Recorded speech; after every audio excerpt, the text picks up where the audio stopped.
Chapter 16, The Weeks Act and Eastern Forests.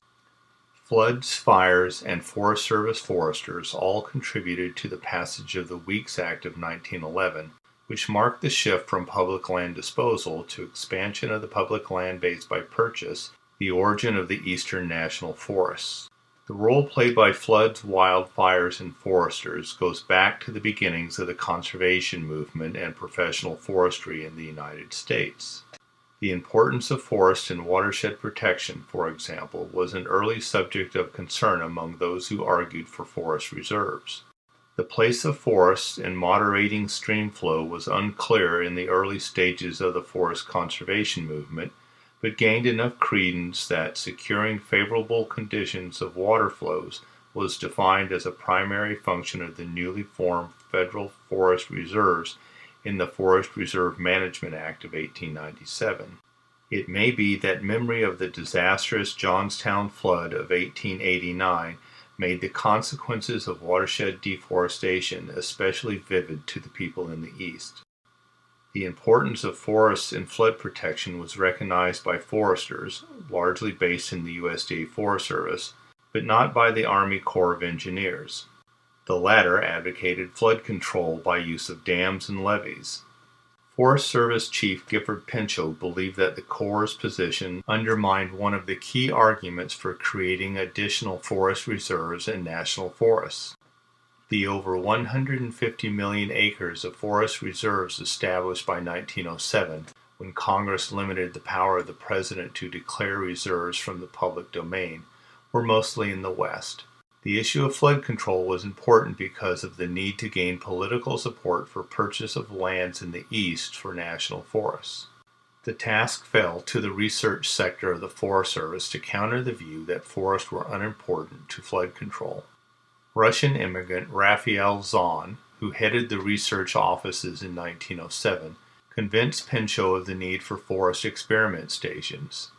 The first experiment station was established in 1908 at Fort Valley on the Coconino National Forest in Arizona.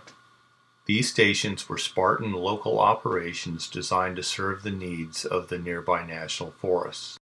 One exception, however, was the Wagon Wheel Gap Watershed Study in Colorado, a cooperative project with the Weather Bureau to study the effects of timber removal on water yields.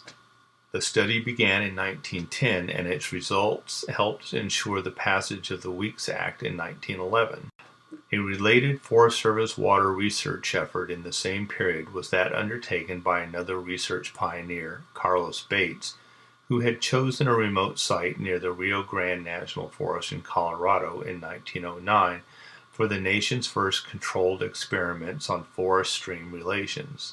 Little was known of the hydrology of mountain watershed until Bates' innovative research on how water moved through soils to sustain mountain streams in rainless periods. Rain was important to irrigators in the arid West and to urban residents who wanted pure drinking water, so watershed protection through creation of forest reserves was supported by both groups. It was recreationists in the East, however, who sought creation of additional federal forests, along with supporters of the proposed White Mountain Reserves of New England working with the regional advocates of Appalachian Reserves, who later managed to get a series of national parks for the area in the 1920s. Enlisted in the effort was Massachusetts Congressman John Weeks, who in 1906 made a motion in Congress to authorize federal purchase of private lands for the purpose of forest reserves. The notion of spending public money on recreation sites did not appeal to the powerful Speaker of the House, Joseph G. Cannon, who declared in the debate against the proposal, "Not 1 cent for scenery." In 1905, the American Forestry Association endorsed the proposal to establish eastern forests through federal purchase, and the defeat of the bill by Congress led them and other advocates of reserves to shift the argument from nature preservation to utilitarian concerns over flood protection. In the meantime, a second reason for the shift of ownership of forest lands to the government was the need for fire control. The lack of such efforts on the part of the private sector, and even states, made fire protection a national program of the Forest Service when it was created in 1905. because when scientific forestry began in North America, its practitioners regarded fire protection to be a fundamental mission of the profession. U.S. public opinion gradually moved closer to the foresters' views on the need for wildfire control on forested lands, with the massive western fires of 1910 accelerating the trend. The fires in Idaho and Montana in that year burned over 3 million acres and killed over 80 firefighters. It was at this time that the legendary firefighter Edward Pulaski, a ranger in Idaho, saved the life of his crew by confining them to a mine shaft as the fire raged over them. Pulaski is credited with inventing the combined axe and hoe used in firefighting that bears his name.